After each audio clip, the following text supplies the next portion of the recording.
Windsors, a royal family, has been provided by the Corporation for Public Broadcasting and by the annual financial support of viewers like you.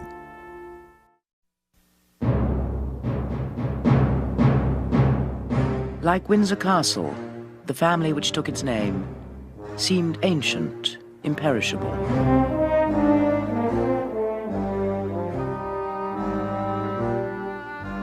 This is the last great dynasty in Europe.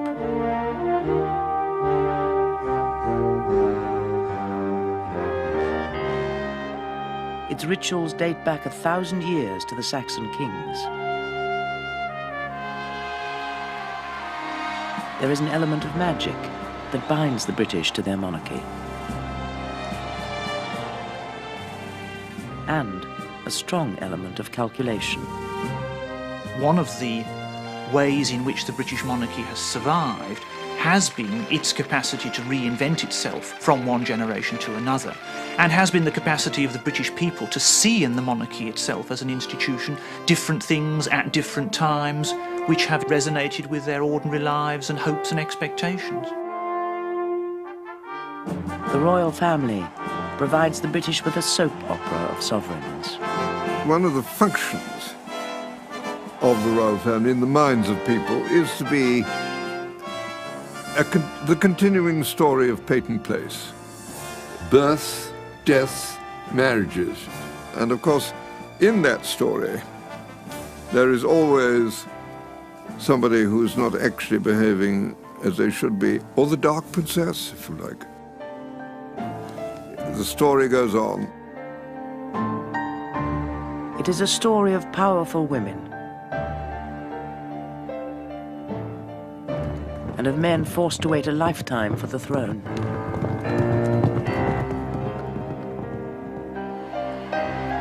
It is the story of a charming prince who would disappoint a nation. He was the most famous man in the world. He was the blue-eyed boy of the whole world. Everybody wanted to touch him. I mean, you know, he looked divine, and he had this terrific charm and a smile and the easy manner.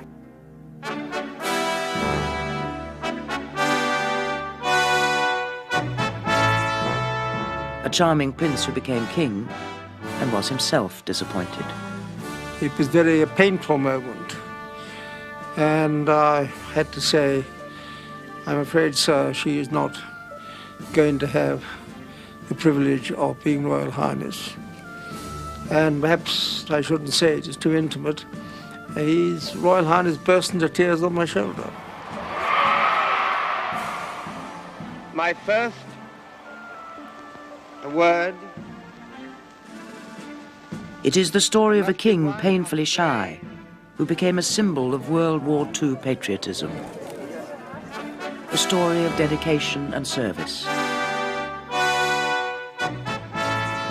There is a motto which has been borne by many of my ancestors, a noble motto: I serve.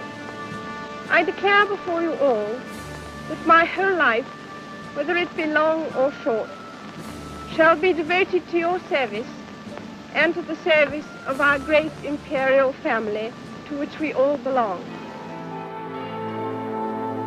A story of a new generation of royals. She hadn't had love affairs, and she was very beautiful, and she came from a very good home. And I did say to my son-in-law, her father, I did say, it's the first time the Queen of England's ever been chosen by a referendum, because he really was. A new generation that promised to be less stuffy and more with it. All these men around here. Love you! I'll see you later. I thought she was a splendid girl, but I think basically unsuited to the task of being a royal princess. Fairy tales, even when they go wrong, are a wonderful copy. Oh, God. Sometimes I need you several times a week. So do I. I need you all the week, all the time. To all, to each, a happy Christmas. God bless you. It is the story of the royal family's clever use of the media. Perhaps never before has a newsreel camera captured such charming informal close-ups of almost every member of our royal family.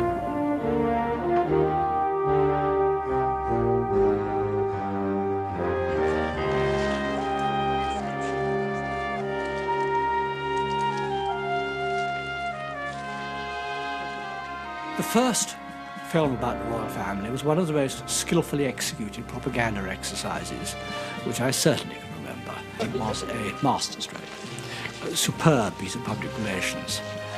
I suspect a lot of other people too have progressively wondered if the royal family are prepared to make a film taking you into their house, taking you to their picnics, then why shouldn't the paparazzi sneak around in rhododendrons taking pictures of royal princesses bathing?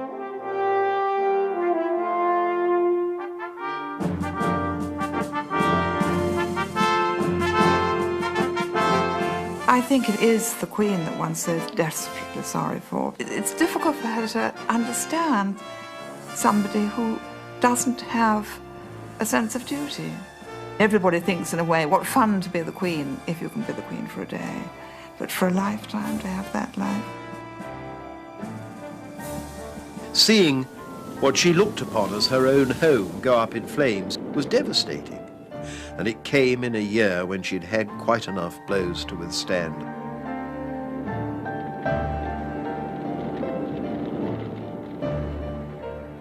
The Windsors is the story of a royal family.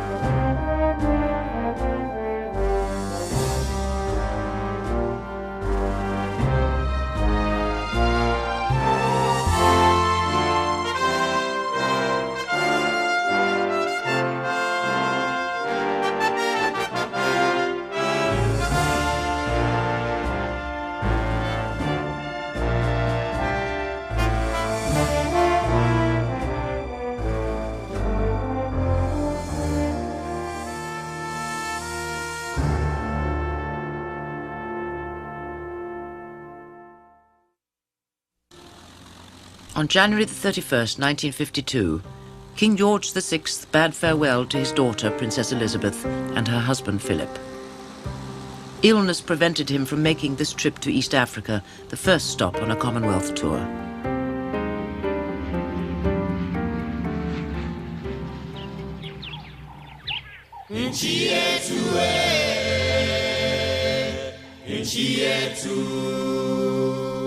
A week later, they left their lodge in Kenya to watch wildlife from a remote lookout post called Treetops. Our time at Treetops was a magical time. And it was, you know, this tiny, tiny house built up in this giant fig tree. It was so exciting because this wonderful observation platform looking down onto the salt lick. And at night, all the elephants come. And the Queen loved it because, of course, she could use her cine camera. There was a ladder that went to a little platform at the top of the tree. And we climbed up, and we actually saw this incredible iridescent light that comes before sunrise over the jungle, which I'm sure she'll never forget. Exhausted after a long night at the lookout, they returned to their lodge to sleep. Meanwhile, Princess Elizabeth's private secretary had gone into town, where he was accosted by a journalist. He said, "Come here, come here."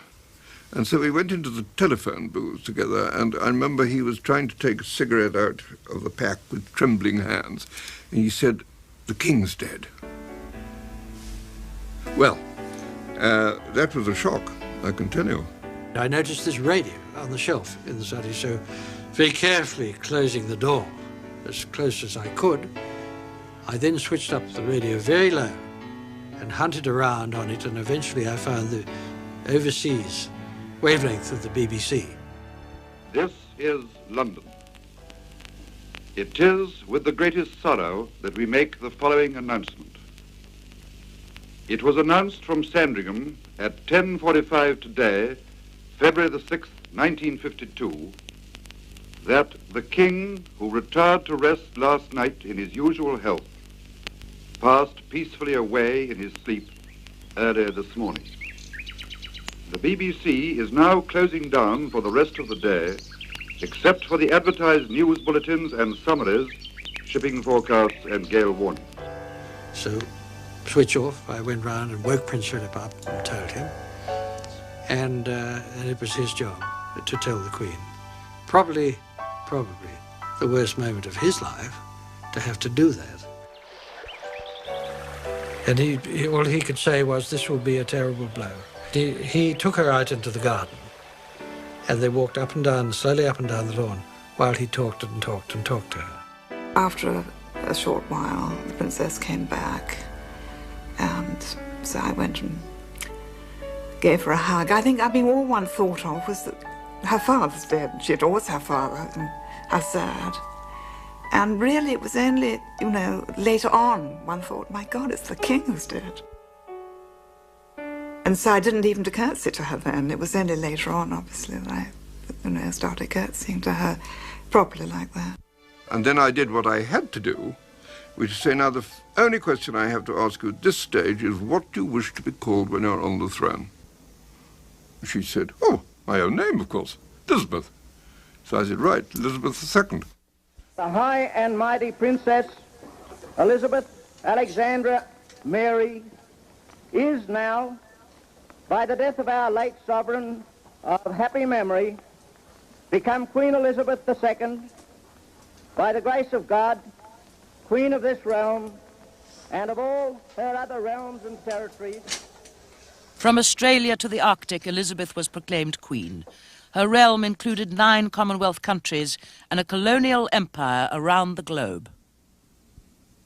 In the meantime, we went into action to get the whole thing packed up, because the first thing we knew, instinctively, is we had to go straight back to London.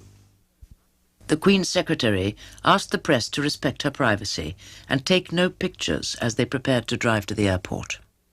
Now, you'll hardly believe this, but by the side of the road were all the press photographers, with their cameras hanging in their left hand and waving with their right hand like that. Well, I don't think you could do that now. When she returned to London, the Queen was met by her veteran Prime Minister, Winston Churchill. As we taxied up, the Queen looked out and could see that her car, her little Austin Princess, wasn't there. And all the big royal black limousines were there. And she said, oh God, they sent the hearses. And one knew somehow that, you know, suddenly there was this 25-year-old woman, and it was completely the end of her private life, that all the fun she'd had with her husband and her children, this had come to an end, and that she was facing this lifetime of public work.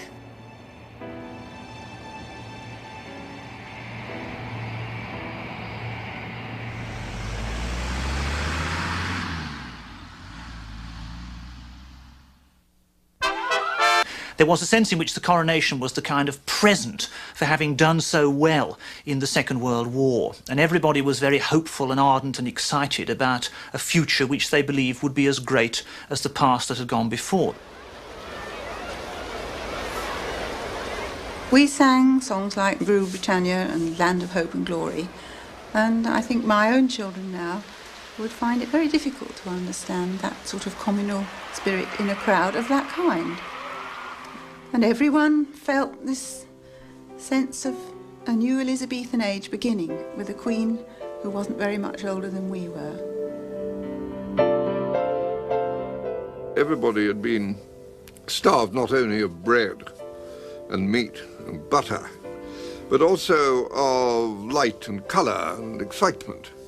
And there came to the throne this dazzling creature, and you can't believe what she looked like, particularly when she put a tiara on. I mean, she really looked marvellous, with wonderful eyes and, you know, and a lovely, lovely smile.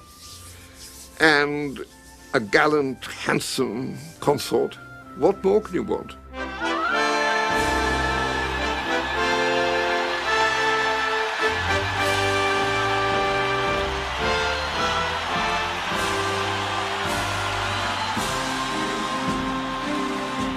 The coach took about 15 seconds to pass us at a slow walking pace. It looked absolutely fabulous. And inside, a tiny little queen looking really fragile, as if she were made of porcelain. It was just a wonderful moment. We'd waited all that time in the rain to see her. And there she was, looking absolutely magnificent, a symbol of everything we hoped for. There was a debate about whether a wider audience should see the coronation through the new medium of television. The cabinet decided not to allow cameras into Westminster Abbey. But the Queen had the last word. The Queen, I think, understood, which apparently the cabinet didn't fully understand, that here's this new medium, television, which would made it possible for the public to see this great ceremony. And I think she saw the point of this straight away, and she was the one who finally said, yes, television would be shown, would be. I had a centre button, which was there in case of emergency. One reason for the centre button was the rule that there should be no close-ups. Now, the Queen had been crowned. She was coming down the aisle. I can see her now, how gorgeous she was. And she came closer and closer and closer. Under no circumstances would I have pushed that centre button. I thought the picture was gorgeous. She was gracious, she looked beautiful, and I will never forget it.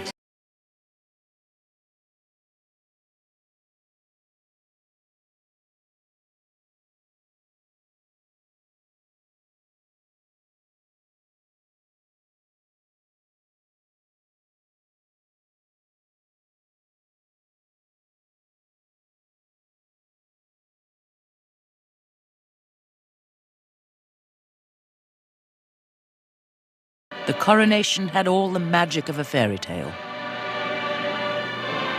One of the functions of the royal family in the minds of people is to be the continuing story of Peyton Place.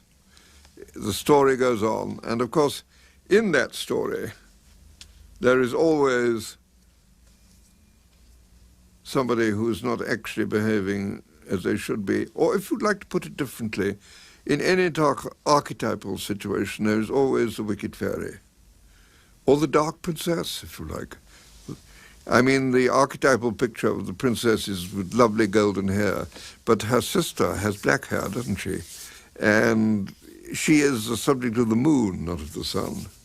And so I think that in order to give a bit of spice to the affair, there's always got to be something going slightly wrong. What was going wrong was that the Queen's sister, Princess Margaret, was having a secret romance.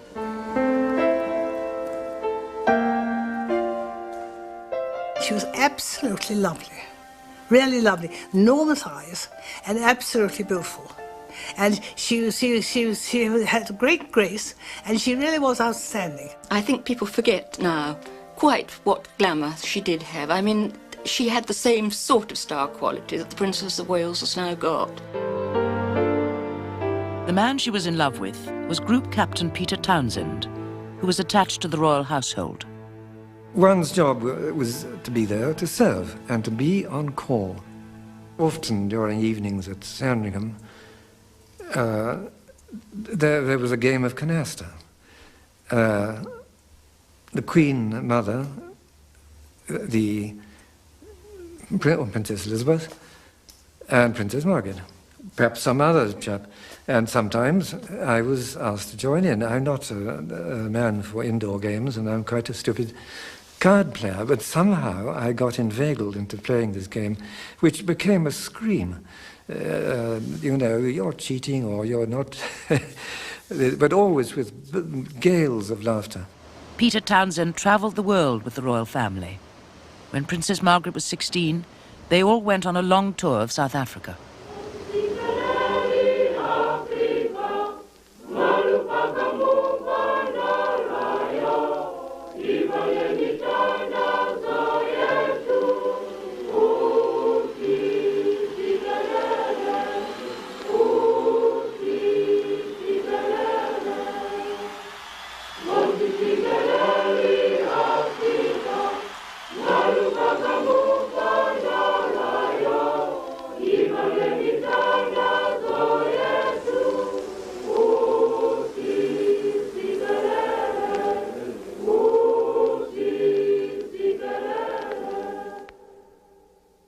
It was the most natural thing in the world that they should fall for each other. The only tiresome thing was, well, there was a 16-year age difference. He already had a wife, even if it wasn't going well. Big hurdles to overcome. On Coronation Day itself, the secret romance was discovered in a telltale moment. After the coronation, when they were all standing in the porch of Westminster Abbey waiting for their coaches, all feeling rather worn out, Princess Margaret, with a sort of very happy look, picked a piece of cotton fluff off Group Captain Townsend's uniform and sort of brushed her hand along the medals. And this was certainly picked up. American newspapers ran the story. By now, Peter Townsend was divorced. Courtiers and ministers reminded the Queen of the abdication crisis, when divorce had rocked the throne. They would have said, I don't think it's proper that your sister, ma'am, should marry somebody who is divorced. That's the way the cookie crumbled in those days. I mean, divorce now is, it's a small change of life, isn't it, really? Wasn't in those days. It was big stuff.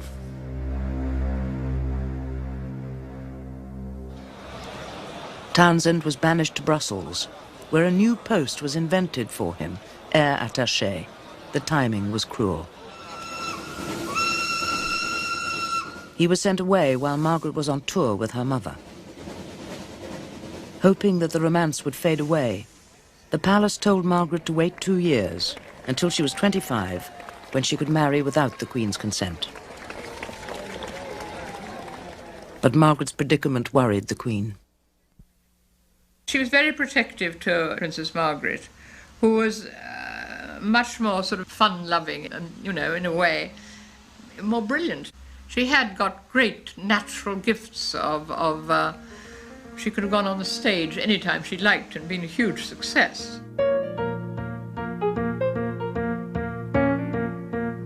From earliest childhood, Princess Margaret was always seen as the naughty, funny one, and Princess Elizabeth as the sensible one, as in the 1940 wartime broadcast to the children of the Empire. We know, every one of us, that in the end all will be well. For God will care for us and give us victory and peace. And when peace comes, remember, it will be for us, the children of today, to make the world of tomorrow a better and happier place. My sister is by my side, and we are both going to say good night to you. Come on, Margaret. Good night, children. Good night, and good luck to you all. When Princess Margaret was 25, the country eagerly awaited a decision. But she was faced with a brutal choice. If she married the man she loved, she must give up her royal title and her income. The press encroached as never before, but the palace offered little help.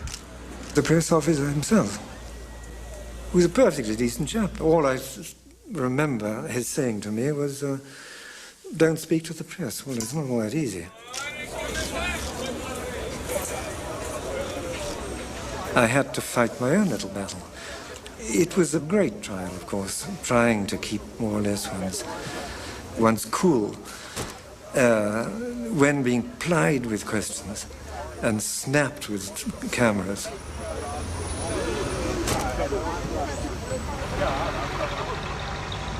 Finally, the decision was announced. The love and affection, sympathy and understanding of the nation and Commonwealth go out to Princess Margaret. And now she says, mindful of the Church's teaching that Christian marriage is indissoluble, and conscious of my duty to the Commonwealth, I have resolved to put these considerations before any others. I have reached this decision entirely alone, and in doing so, I have been strengthened by the unfailing support and devotion of Group Captain Townsend. I am deeply grateful for the concern of all those who have constantly prayed for my happiness. I think there was very strong opinion on Princess Margaret's side. sight of this pretty young girl being coerced by the Archbishop of Canterbury, by the Prime Minister, and made to utter kind of rather pompous sentence about she had come to realise that she owed it to the Commonwealth not to do it. This struck one as very odd, and there was an awful feeling that this poor girl had been bullied. The popular press concluded that Princess Margaret had been a victim of the establishment, sacrificed for an old-fashioned principle.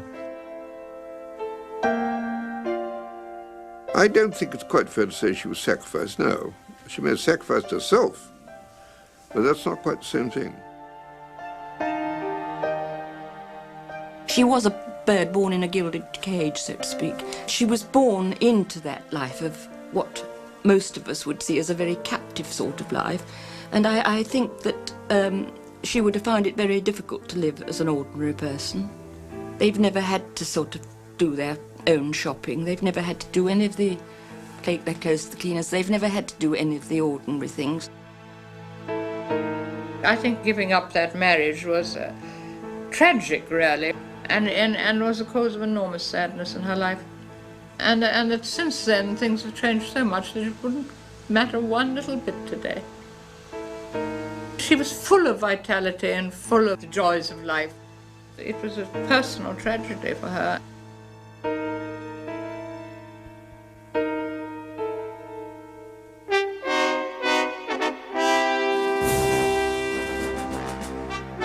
The Queen's empire had shrunk, replaced by self-governing Commonwealth nations.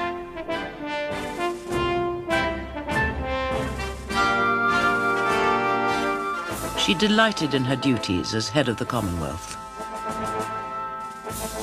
Her welcomes everywhere were effusive. Australia was no exception. All I ask you to remember is that every man, woman and child who even sees you with a passing glimpse as you go by will remember it with joy. In the words of the old 17th century poet who read those famous words, I did but see her passing by, and yet I love her till I die.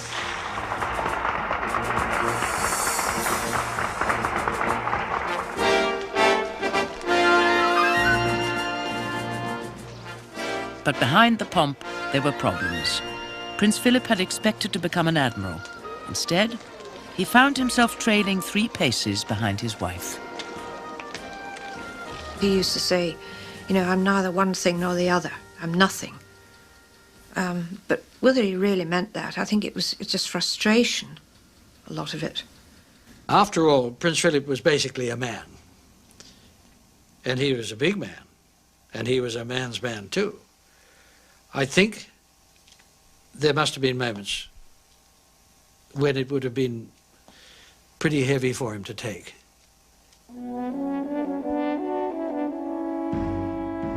Prince Philip of Greece was Lord Louis Mountbatten's nephew. He had been brought up by the Mountbatten family and had taken its name. Prince Philip was a breath of fresh air, really, to us, because my sister and I were just 2 girls in the family, and we'd had no brothers. And here was this, even in those days, rather glamorous first cousin.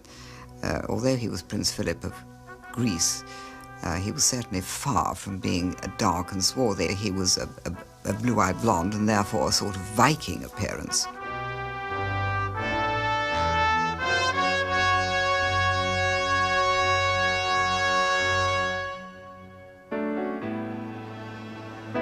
Princess Elizabeth met him when she was 13 on a visit to Dartmouth Naval College, organised by Lord Louis Mountbatten for the royal family. The cadet who was told to look after the princesses was Prince Philip. Princess Elizabeth was dazzled by him. He was rather grand and rather sort of offhand, these 2 little gals who were a lot younger than him. But he did everything wonderfully well, and he was very good looking.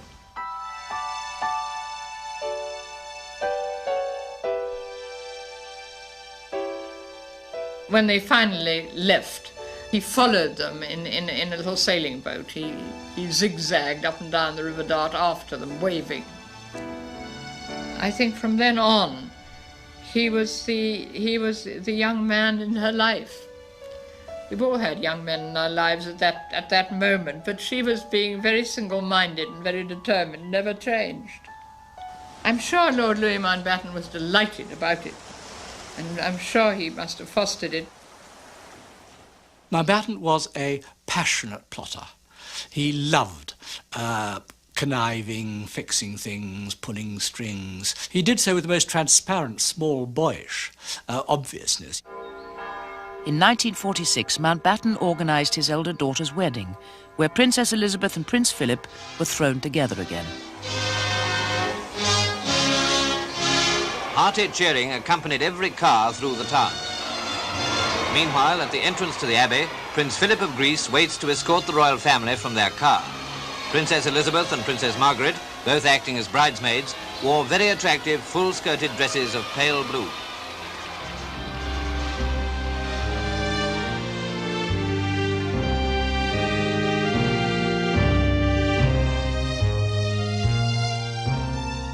They were engaged soon afterwards. It was a dream come true for Lord Mountbatten. He now expected the royal family to take his name. He cared desperately about the name, and he always believed that the royal house should be not the House of Windsor, but the House of Mountbatten-Windsor. He was defeated on that. He was defeated again and again. He kept coming back, he kept chipping away. The government was wary of Mountbatten's influence on the Queen. The Prime Minister Winston Churchill insisted that the royal family name should remain Windsor. He was an old, very experienced man. She was very young and a new queen, and understandably felt perhaps it wasn't her duty to stand up to him and say, no, I don't want to do this. And as I'm sure everybody would understand, it was very hurting, I think, to Prince Philip that the one thing he felt he'd brought to his marriage, which was his name, was no longer possible. I'm just a bloody amoeba, complained Philip. With his private secretary, Mike Parker, an old Navy friend, he explored life outside the palace. Once a week, they went off secretly to Soho to lunch with actors, writers and photographers. They called it the Thursday Club. I often used to wonder why Mike got back rather pleased on Thursday evening. And I said to him, what is it you do on a Thursday? And then he told me, you see, and I was quite horrified. I said, well, as long as you're relaxing, but don't for goodness get found out. The Queen rather enjoyed the stories that we would unfold after being at the Thursday Club. But her immediate reaction as we came through the door was one of reeling back a little, because we'd probably been smelling somewhat from a glass of port or two at the end of lunch.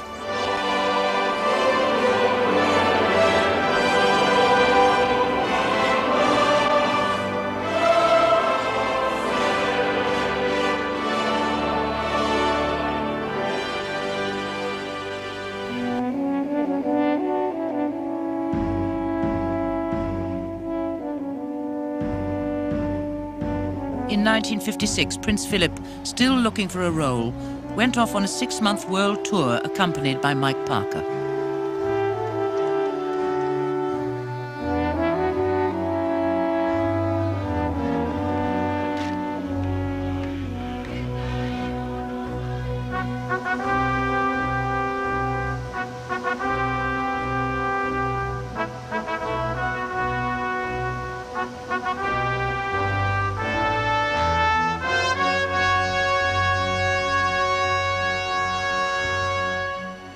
While they were away, Mike Parker's wife sued him for divorce.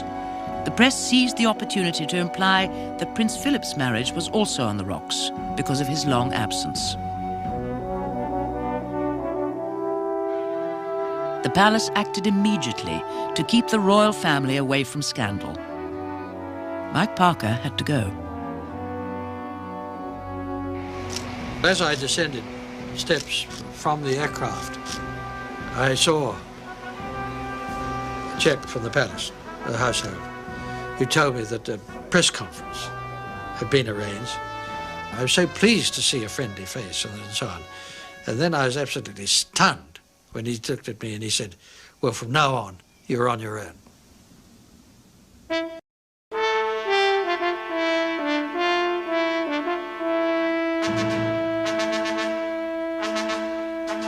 In Prince Philip's absence, the country had faced an international crisis.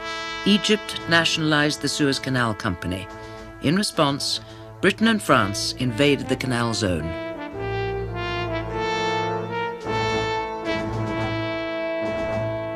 Admiral Mountbatten helped plan the invasion, against his better judgment.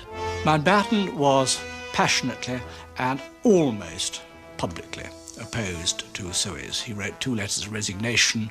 He repeatedly told ministers that he thought the operation was politically lunatic and militarily unsound. It would be impossible for him to have opposed it more strongly and remained in office. Whether in any way the Queen shared those views, I have no idea. My personal guess would be that she would have felt very much the same way about it.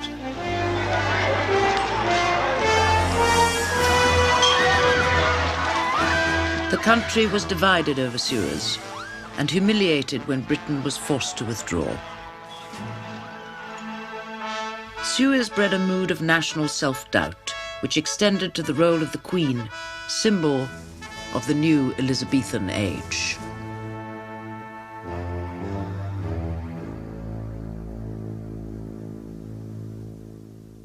The Queen was criticised for the first time by the editor of the National and English Review. To judge from your article, you expect the Queen to have qualities of a wit.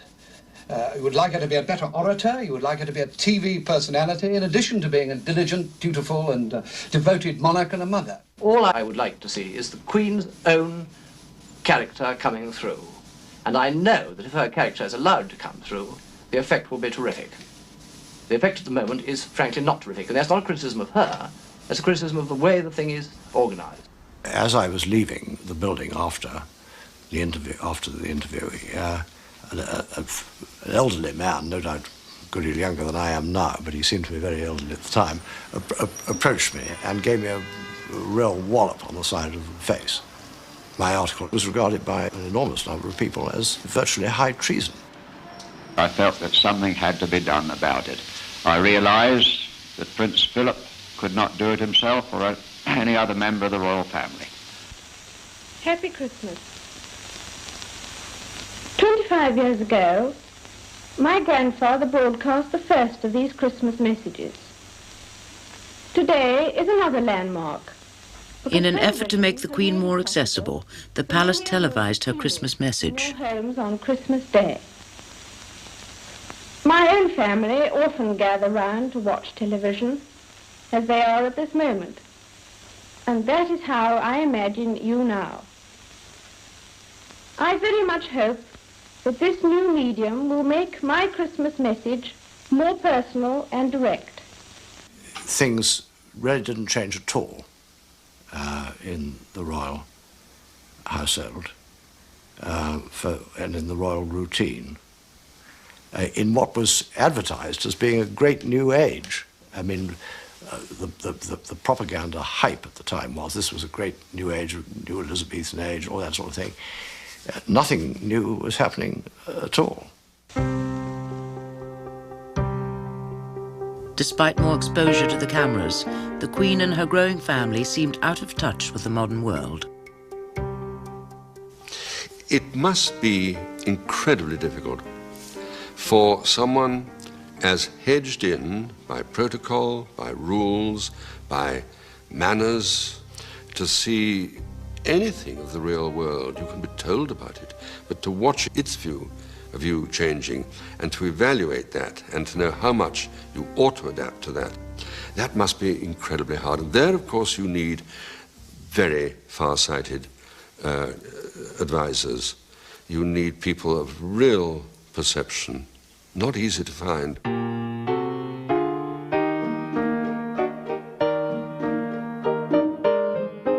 John Greig felt the courtiers were to blame.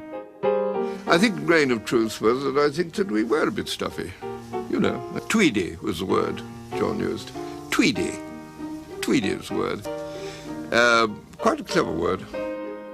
We laughed it off. We laughed it off. We didn't mind being called tweedy. It was largely, if in fact you go to Sandringham in the depth of winter, you've never got to wear tweeds to survive.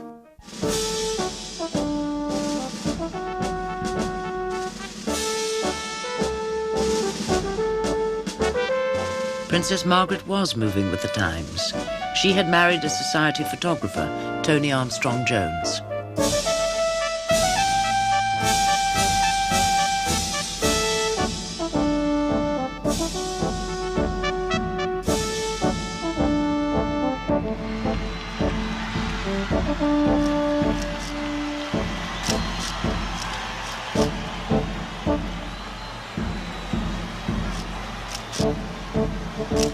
These were a new kind of royals.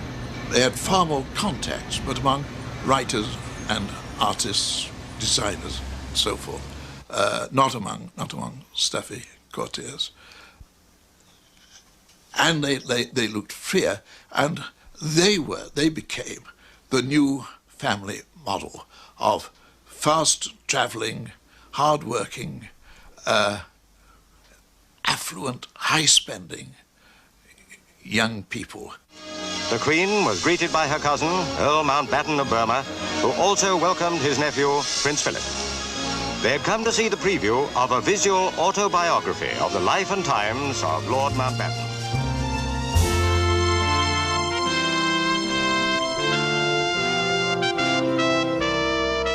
Lord Mountbatten was keen to move the monarchy into the television age.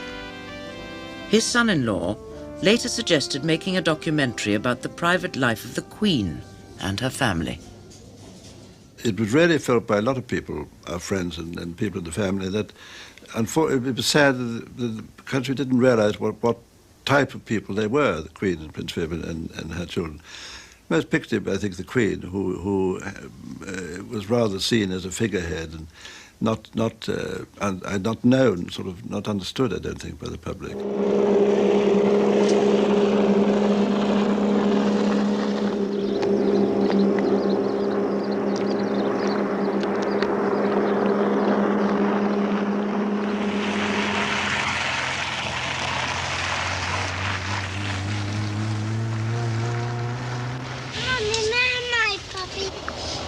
Well, we'll see if she's... we wish we haven't let the puppies out here, sir. Yeah. Yes, try. Yes, try. Have their big ears and their big paws. There's a lovely big tubby about this, except you aren't making it fair almost my jacket. How should we? The Queen was tremendously cooperative, and I think had very little problem really with the cameras. I think she found it more difficult with the sound recording. She wasn't used to suddenly to look down and find a microphone down just underneath her face. Anybody else want any carrots? Let's see what these do.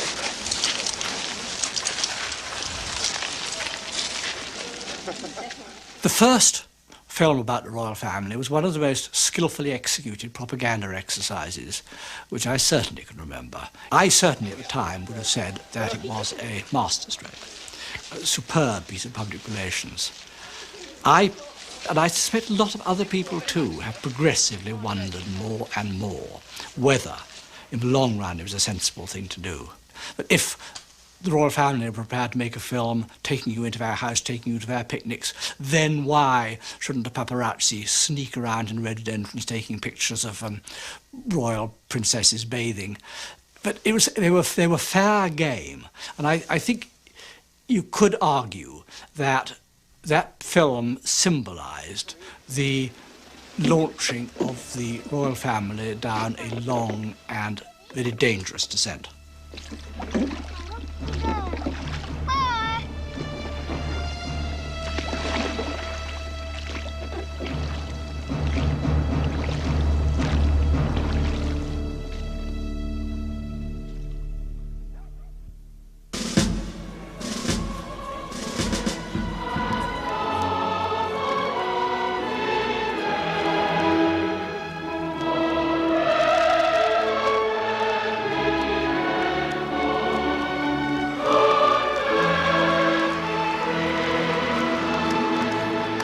the same week their film was broadcast, the royal family orchestrated another television spectacular.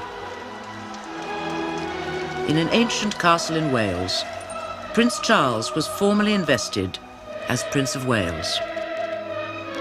Princess Margaret's husband, now Lord Snowdon, played a central part in a uniform he designed for the occasion. The dais will be about there, and one wants to think of it. He had as a also central designed the yard, set, rather especially for than a television. And I think that this looks super, I must say. I'm absolutely plain slate.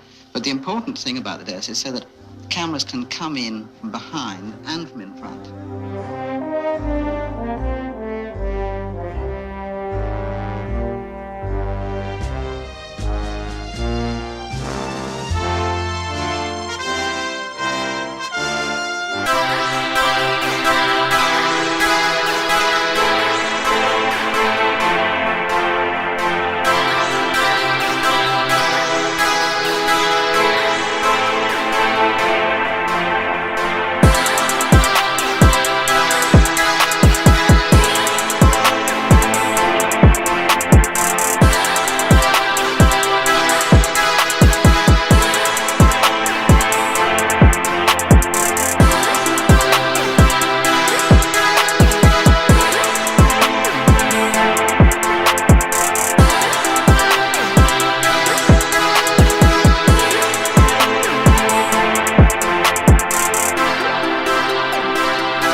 I, Charles, Prince of Wales, do become your liege man of life and limb, and of earthly worship. And faith and truth I will bear unto thee, to live and die against all manner of folks. It was a kind of charade acted out in a Welsh castle. Partly, I think, a deliberate intention of bringing forward the young, of making it clear that the middle-aged, moving slowly towards being elderly members of the royal family were not the whole story, but a new generation was coming on, a new generation filled with promise and romantic and glamorous and bound to lead the country into new and better ways. In a way, it was an attempt almost to start the new Elizabethan age all over again. I know perhaps some people would think that it is rather anachronistic and out of place in this world, which is perhaps somewhat cynical. But I think it can mean quite a lot if one goes about it in the right way. The family were congratulated on another television success. A few weeks later came a television blunder. Prince Philip announced that the royal family would soon go into the red and pleaded royal poverty. Inevitably, if nothing happens, we shall either have to, I don't know, we may have to move into smaller premises, who knows? Well, you've had to close down certain large houses, such as Sandringham, haven't you? I understand from this dispatch. No, not altogether. We've closed down, well, we had a small yacht which we had to sell, and I shall probably have to give up polo fairly soon since I go. Prince Philip's remarks brought the issue into the public arena, forcing the government to discuss the royal pay raise in a parliamentary select committee, One of its members was the royal's most outspoken critic. When Prince Philip comes along and says he'll have to engage in the supreme hardship of doing without his polo and going into a suburban semi-detached, it really is more than I can bear. The royal family had parliamentary supporters who ensured a pay raise. Prince Philip continued to play polo.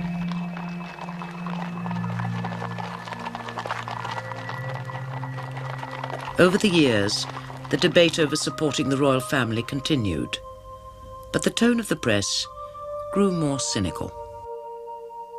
You see, the point really is this, that it wasn't just a question of pounds, shillings and pence as we had in those days, but it was really a question of how is the monarchy run and is it good value for money?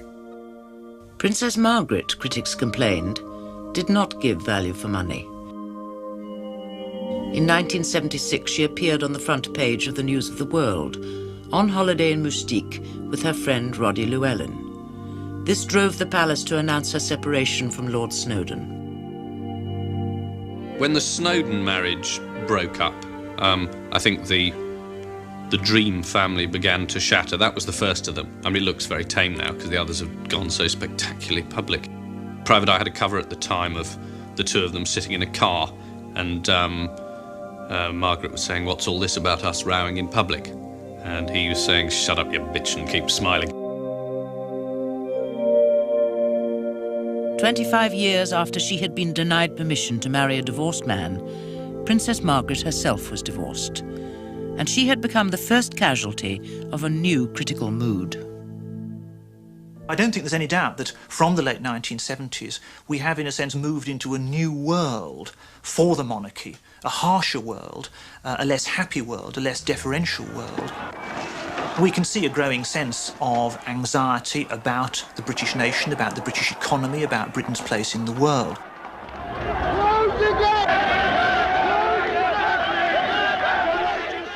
A series of bitter industrial disputes had produced a deeply divided nation and forced a general election. Sectarian troubles in Ireland had spilled over into mainland Britain. In such gloomy times, there was a reluctance to celebrate the Queen's Silver Jubilee. It was a grim time. The post-war consensus was over, England wasn't working, and the Jubilee seemed like an attempt to paper over these cracks with faded coronation wallpaper. It was the coronation revisited, but for a lot of us, it didn't really work anymore. We've got flags here, which start off for all size people. If there's any little men, they got little flags from 4p, 7p, and we can get bigger ones, which you can't afford yet, because we haven't collected a lot. 9 months before the date, most people were going around grumbling, saying, who wants a Jubilee, and I think it's a perfectly absurd idea, and it'll all be false, and it'll all be artificial. And then, little by little, the popular mood adopted it and whipped it up and whipped themselves up into a kind of frenzy of appreciation. Partly, I think, reflecting genuine affection and respect for the Queen. Partly just instinct, but it was great fun to have a jolly.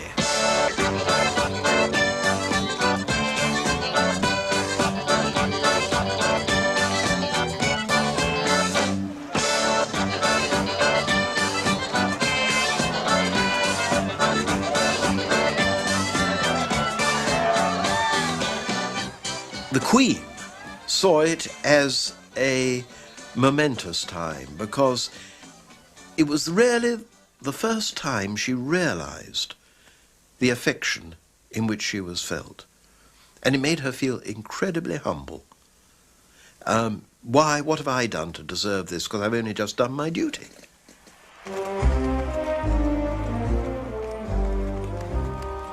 The Queen's Jubilee brought back memories of a past that seemed golden and a more united kingdom.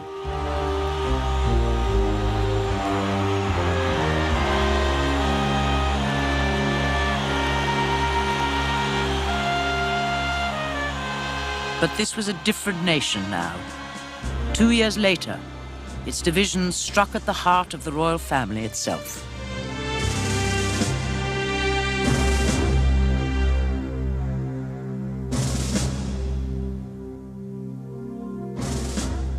It was a most lovely, sunny bank holiday Monday. We just went out round the harbour and we were just going to pick up the lobster pots. And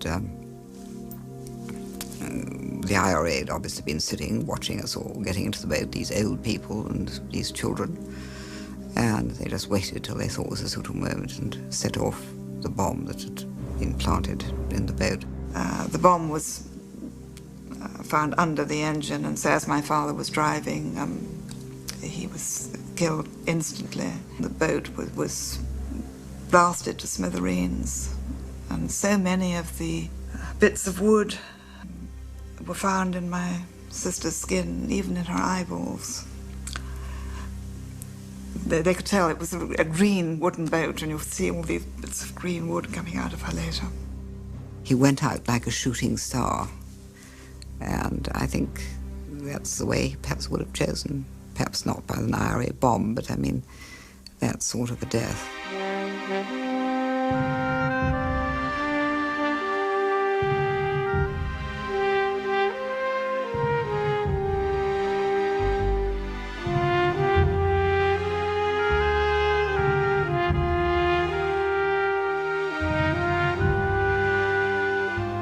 Charles, Prince of Wales, had been close to Lord Mountbatten.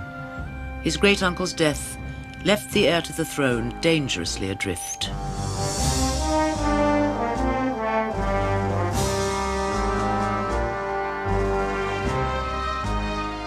A young woman later told Charles, "You looked so sad.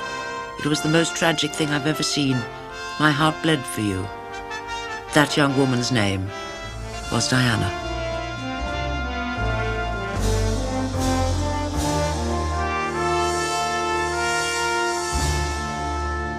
The Windsors, a royal family, will continue in a moment.